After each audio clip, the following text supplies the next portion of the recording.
Then we get to the cardiovascular pattern in health and disease.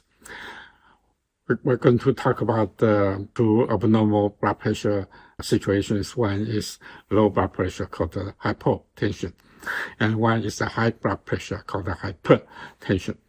Next, we'll talk about the effect of exercise on our cardiovascular system, and then the heart failure and heart attack.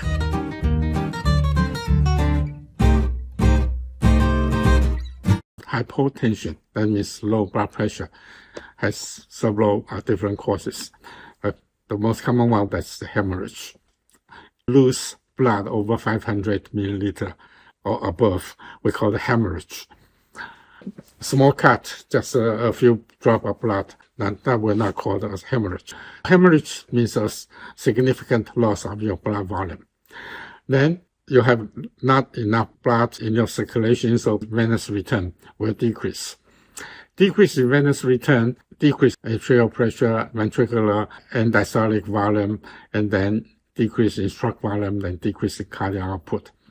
So decrease in blood volume will end up in decrease in arterial blood pressure. This decrease in arterial blood pressure will be sensed by our baroreceptors located in the aortic arch and the carotid sinus. And what happens next? Parasympathetic discharge will decrease. We want to speed up. We don't want to slow down. Sympathetic nervous system discharge will increase. It will increase the heart rate, will increase constriction of veins, of arterioles. So you will increase the venous return, will increase cardiac output through increased stroke volume. At the same time, the constriction of arterioles will increase the total peripheral resistance. So increased cardiac output, increased total peripheral resistance will bring back the mean arterial blood pressure. Decrease in blood volume will cause these changes by way of this reflex.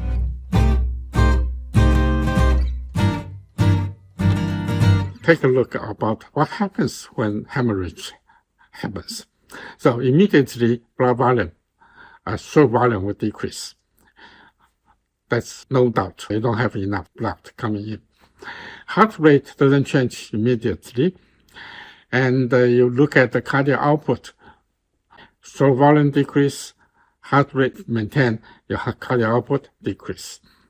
And total peripheral resistance does not have the time to respond yet. By decreasing cardiac output by itself, not much change in the total peripheral resistance, the mean arterial blood pressure will drop. But within a very short period of time, the body will compensate for that. The heart will start to beat faster. Increase in heart rate, even with decrease in stroke volume, will bring back the cardiac output, not fully, but bring back cardiac output. And the total peripheral resistance will increase by constriction of arterioles throughout our body. And cardiac output times total peripheral resistance, then your mean arterial blood pressure will return toward normal, but not 100% yet. Our body has a safeguard mechanism called autotransfusion.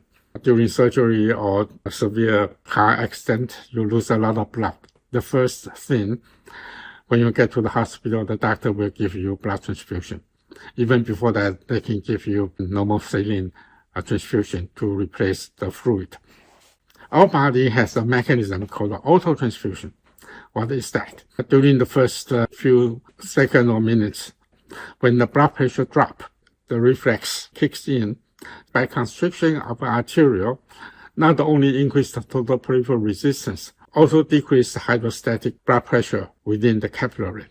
And you'll remember, the capillary is the site for bulk flow of this blood cell or protein-free plasma. And in normal cases, you have more filtration than absorption. But by decrease the hydrostatic pressure, you will have no filtration, you have more absorption. Autotransfusion is just another term for redistribution of extracellular fluid. You draw more from the interstitial fluid back into the plasma. You will restore some of the blood volume, replace some of the fluid part of the plasma, not the cellular part. Give you an example.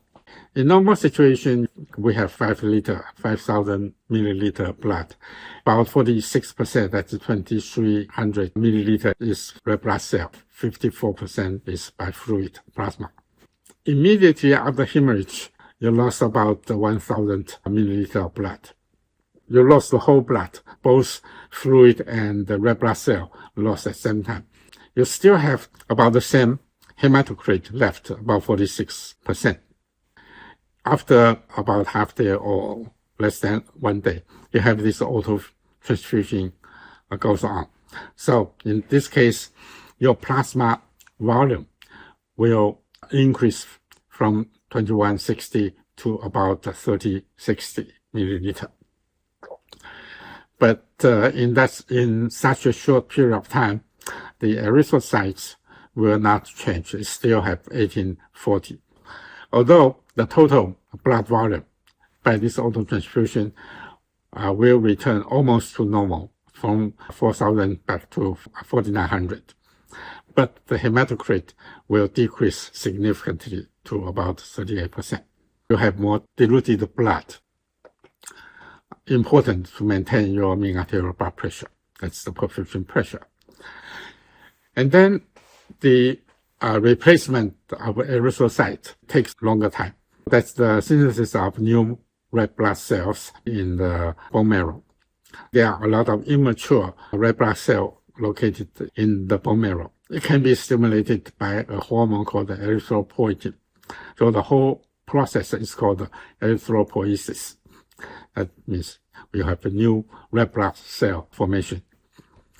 And this erythropoietin is actually secreted by kidney, a specialized cell in kidney.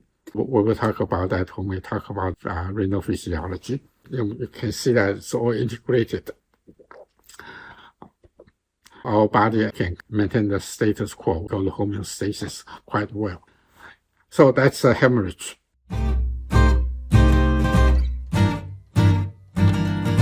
The second common cause is you didn't lose some of the foreign elements in the blood. You only lose the fluid, the water, and some of the ions, especially sodium. That mostly happens during heavy sweating, severe sweating.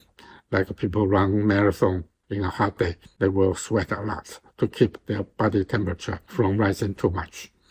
And people that under fire burn. Our skin is a very good barrier. So the person with burns, they actually can lose a lot of fluid through the wound. And also diarrhea, severe diarrhea with watery-like feces. That you can actually cause very severe hypotension. Also, vomiting, severe vomiting can also cause hypotension by losing too much sodium and water. And then from the kidney, usually our kidney is very good at retention of something we want and excrete something we don't want. There were two situations, one called the diuresis, and sometimes the kidney cannot control, so they excrete too much water. That's called diuresis.